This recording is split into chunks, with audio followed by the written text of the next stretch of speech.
അടിക്കാഞ്ഞിട്ട്. എടാ ജോയി, ഞാൻ നിന്നെ തപ്പി തന്നെയാ വന്നേ.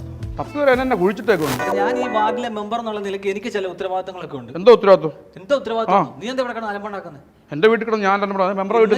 ഇന്നലെ രാത്രി നീയും നിന്റെ ഭാര്യയും തമ്മിൽ എന്തായിരുന്നു? എങ്ങനെ? എടാ ഇന്നലെ രാത്രി നീയും നിന്റെ ഭാര്യയും തമ്മിൽ എന്തായിരുന്നു? പഞ്ചായത്ത് മെമ്പറാ. ആ പഞ്ചായത്ത് മെമ്പറാ. ഒന്ന് ചോദിച്ചു കേട്ടോ, ഇന്നലെ രാത്രി ഞാനും എന്റെ ഭാര്യയും കൂടെ എന്നായിരുന്നു? നാളെ ഉണ്ടോ മെമ്പർക്ക് ഇങ്ങനെ ചോദിക്കാൻ? എടാ ഞാനതിന് വേറൊന്നും ചോദിച്ചില്ലല്ലോ. മെമ്പർ എന്താ ഉദ്ദേശിച്ചത്? നീ എന്താ ഉദ്ദേശിച്ചത്? ഞാൻ ഉദ്ദേശിച്ച പുറത്ത് പറയാൻ കൊള്ളത്തില്ല. അതാ നിന്റെ ഏറ്റവും വലിയ കുഴപ്പമില്ല. എന്താ കുഴപ്പം? നീ അവിടെ നിന്റെ ഭാര്യക്ക് എന്തൊരു സൗന്ദര്യമാണ് അവക്ക്. നീ അവിടെ മുഖത്തോട്ട് നോക്കിയിട്ടുണ്ടോ? നല്ല തെളിനീര് പോലല്ലോ അവൾ ഇരിക്കുന്ന, തെളിനീര് പോലെ. ആ തെളിനീരിറങ്ങി ഒന്ന് കുളിക്കണമെന്ന് മെമ്പർക്ക് ഒരു ആഗ്രഹമുള്ള പോലെ. നിന്റെ സ്വഭാവം ഇതാ. എന്റെ സ്വഭാവം ഇതാ? നിന്റെ സ്വഭാവം ഇതാ. സ്ത്രീ എന്ന് പറഞ്ഞാൽ എന്താന്ന് പോലും നിനക്ക് അറിയത്തില്ല. എന്റെ സ്ത്രീ എന്ന് പറഞ്ഞ പെണ്ണ. എന്നാ പെണ്ണാണ് സ്ത്രീ. പെണ്ണാണല്ല സ്ത്രീ. പിന്നെ നിന്റെ ഭാര്യയെ കണ്ടോട്ട് എവിടെ ഇറങ്ങി പോക്കെ? എങ്ങോട്ട് ഇറങ്ങി? ഐശ്വര്യം വന്നറിയോ അവളെ കണ്ടിട്ട് പോയ? എന്റെ ഭാര്യ ഇറങ്ങിപ്പോ ഐശ്വര്യം, ഭയങ്കര ഐശ്വര്യം. എന്റെ ഭാര്യ കണ്ടിട്ടേ കഴിഞ്ഞ ദിവസത്തിൽ തങ്കമണി ജോലിക്ക് പോയി. അവളുടെ തെങ്ങിന്റെ മൂട്ടിൽ നിന്ന് മീൻ വെട്ടിക്കൊണ്ടിരിക്കുകയായിരുന്നു. ഒരു കൊല തേങ്ങ അവിടെ തലേ വന്ന് വീണ്. തലച്ചോറൊക്കെ സ്പൂണിന് ഇങ്ങനെ നൂഡിൽസ് കോരുന്നല്ലേ കോരിയെടുത്ത്. ഐശ്വര്യം എന്തോ നിങ്ങൾ കുറ്റം പറയാതെ? നിങ്ങൾ കൈവെക്കാത്ത ഒറ്റ മേഖല ഉള്ളൂ ഇവിടെ. എന്താണെന്നറിയാം? എന്തോ മേഖല? എന്താ മേഖല? എന്തോ ഫയർ ഫോഴ്സിൽ മാത്രമേ ഇവിടെ പെണ്ണുങ്ങളില്ലാത്തത്. അത് ശരിയാ, ഇവന്മാർക്ക് തീ കത്തിക്കാനല്ലേ അറിയത്തുള്ളൂ, കെടുത്താൻ അറിയത്തില്ലല്ലോ. എടാ അതെല്ലാം പോട്ടെ, നമ്മൾ ഇവിടുത്തെ ഏറ്റവും ഡീസന്റ് മനുഷ്യനാരാ? ആരാ? അപ്പുറത്തെ ജിംറൂട്ട്. അവൻ ഡീസന്റ് ആയിക്കോട്ടെ. അവൻ നിന്നെ പട്ടിയെ പോലെ കഴിഞ്ഞ ദിവസം തല്ലിയോ? തല്ലി എന്നെ വഴിയിട്ട് തല്ലി. നിങ്ങൾ ചോദിച്ചില്ല? നിങ്ങൾ ഇത്ര നേരം വന്നിട്ട് ഞാൻ അത് ചെയ്ത് ഇത് ചെയ്ത് എന്നെ പട്ടിയെ പോലെ വഴിയിട്ടവൻ തല്ലിയിട്ട് നിങ്ങൾ ചോദിച്ചു? അതിനല്ലേ ഇപ്പൊ ഞാൻ വന്നേ. ഇത് വേറെ അവനെ കൃത്യമായിട്ടൊരു സ്ഥലത്ത് കൊണ്ടാക്കിയാൻ അവൻ എന്നെ 18-ാം പൊക്കം വന്ന് തല്ലി. അറിയോ? വേറെ പണി നോക്കേ. അവൻ പിറ്റേ ദിവസം വന്ന് തല്ലുന്നില്ലടാ. മെമ്പറെ തെറ്റ് എന്റെ ഭാഗത്താണ്. ഞാൻ മെമ്പർക്കറിയാം, ഞാൻ ടാക്സി ഡ്രൈവറാണ്. പണി ഇല്ലാത്ത സമയത്ത് ഞാനും ആ മനോജൂടെ അവിടെ നിന്ന് പൈന്റ് വാങ്ങിച്ച് അടിച്ചിങ്ങനെ മൂത്ത് വന്നപ്പോ ജിംറൂട്ടം വന്ന് പറഞ്ഞു എനിക്കും ഭാര്യ കൂടെ കോയമ്പത്തൂർ സെന്റർ വരെ പോകണം, ഒന്ന് കൊണ്ടുവിടണം. ഭാര്യ വീട് അവിടെയാണെന്ന് എനിക്കറിയത്തില്ല. ഞാൻ കൊണ്ടുവിട്ടു. 18-ാം പൊക്കം വന്ന പന്നപ്പെട്ടി ചുപ്പിറ്റ് വരെ എന്നെ തല്ലി.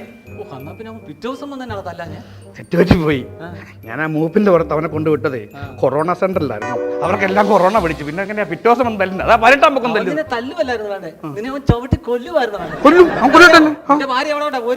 എങ്ങോട്ടാ പോയി? ചാവക്കാടച്ച് വരാ.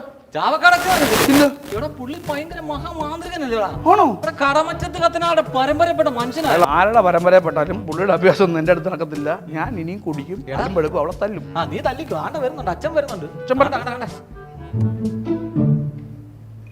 അയ്യോ ജോയി, ഈശോ മിശിഹായ്ക്ക് ശ്രുതിയായിട്ടിരിക്കാൻ പോലും പറയാനറിയാം. നീ എന്തിനാണ് ഇതൊക്കെ പറയുന്നത്?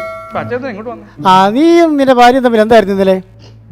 ഇവിടെ പകൽ എന്നാ നടക്കുന്ന ആർക്കും അറിയണ്ട. ആരും ഭക്ഷണം കഴിച്ചോ, ചോറ് കഴിച്ചോ, പിള്ളേരെ സ്കൂളിൽ വിട്ടു, ഇതൊന്നും അറിയണ്ട. രാത്രി എന്നാ നടക്കുന്നത് മാത്രം അറിഞ്ഞാൽ മതി. എടാ അതല്ല ഞാൻ ചോദിച്ചത്.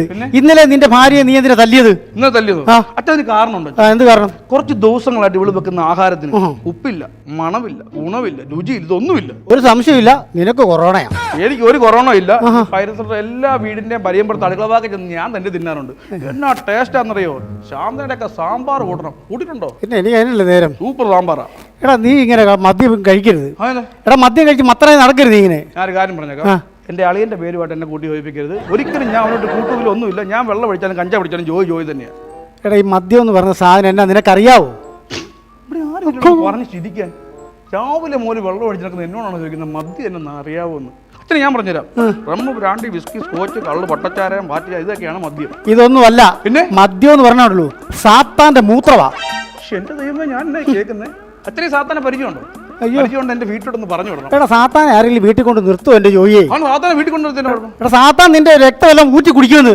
അച്ഛൻ ഒരു പാല് വിട്ട് അങ്ങോട്ടും ഇങ്ങോട്ടും സാത്താന്റെ രക്തം ഊറ്റി കുടിക്കുന്നു, ഞാൻ സാത്താന്റെ മൂത്രം ഊറ്റി കുടിക്കുന്നു. സാത്താന്റെ രക്തം ഊറ്റി കുടിക്കുന്നു, ഞാൻ സാത്താന്റെ മൂത്രം ഊറ്റി കുടിക്കുന്നു. എടാ സാത്താൻ നിന്റെ രക്തം ഊറ്റി കുടിച്ചാണല്ലോ ഈ അങ്കിൾ ബൺ പോലെ നീ ഇരിക്കും. നീ ഉണ്ടല്ലോ, നീ വെറും ആലിമൂടിനെ പോലെ ആകും. ആലിമൂട് അല്ലെങ്കിൽ ഈലിമൂടാ, എനിക്ക് കുടിക്കണം. എന്റെ ജോയി, നിനക്കൊരു കാര്യം അറിയോ? ഞാനങ്ങ് ചാവക്കാട് മിനിസ്റ്റർ ആയിരുന്ന സമയത്ത്, അല്ലല്ല ചാവക്കാട് ഇടവകയിലെ അച്ഛനായിരുന്ന സമയത്ത് അവിടെ പല കുടിയന്മാരെയും കൂടി നിർത്തിച്ചിട്ടാണ് ഞാൻ ഇങ്ങോട്ട് സ്പെഷ്യൽ ഓർഡർ മേടിച്ച് വന്നത്.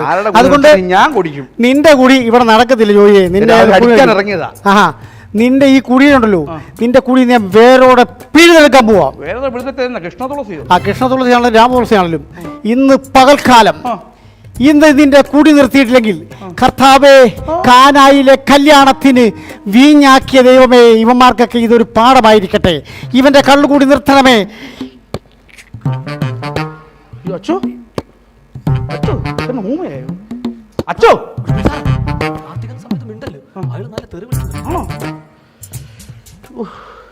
ശാശൻ എപ്പോ വന്നു? ജോയ് മോനെ ഇതാ, എങ്ങനെയുണ്ട്? അച്ഛൻ എനിക്ക് എന്തോ സംഭവിച്ച പോലെ. ആ ഇടാ, ഇതൊക്കെ സംഭവിക്കും. ഇതൊക്കെ മാറ്റം ഉണ്ടായടാ. എനിക്ക് മദ്യപിക്കാൻ തോന്നുന്നില്ല ജോ. മദ്യപിക്കാൻ തോന്നത്തില്ല. മോളി, നീ ഇപ്പോൾ ജനിച്ചൊരു ശിശുവായി. മോളി എന്റെ ഭാര്യ മോളി, ആഹാ. അവൾക്ക് സന്തോഷമാക്കണം ഞാൻ എന്റെ ഇത് മാറിയതിന്. അച്ഛനാണ് എന്റെ കണ്ണ് തുറപ്പിച്ചത്. കണ്ണു തുറപ്പിച്ചെന്നു? ഇങ്ങനെ കവളങ്ങളുടെ കുഞ്ഞോ? അച്ഛൻ എനിക്ക് ഒരുപാട് സന്തോഷം. എടാ, ജോയ് സത്യമാണ് നീ എനിക്ക് എന്തോ സംഭവിച്ചു. എനിക്ക് മദ്യപിക്കണം തോന്നുന്നില്ല ജോ. തോന്നത്തില്ല ജോയി, തോന്നത്തില്ല. ഭാര്യ ഇതറിഞ്ഞ അവൾക്ക് ഒരുപാട് സന്തോഷമായിരിക്കും. മെമ്പർക്ക് സന്തോഷമായി, എനിക്ക് ഭയങ്കര സന്തോഷമാണ്. അച്ഛന് സന്തോഷമായി, എനിക്ക് സന്തോഷം. എനിക്ക് സന്തോഷമായി. അപ്പൊ ഞാൻ വെള്ളവടി നിർത്തി സന്തോഷത്തിൽ ആ. നമുക്കൊരു ഫുൾ എടുത്തടിച്ചാലോ? കർത്താവേ, ഇവനോട് കൊടുക്കണമേ. No, I don't take shit. I got no love for the fakeness. If you wanna play tough and wanna hate this, I'll always show up.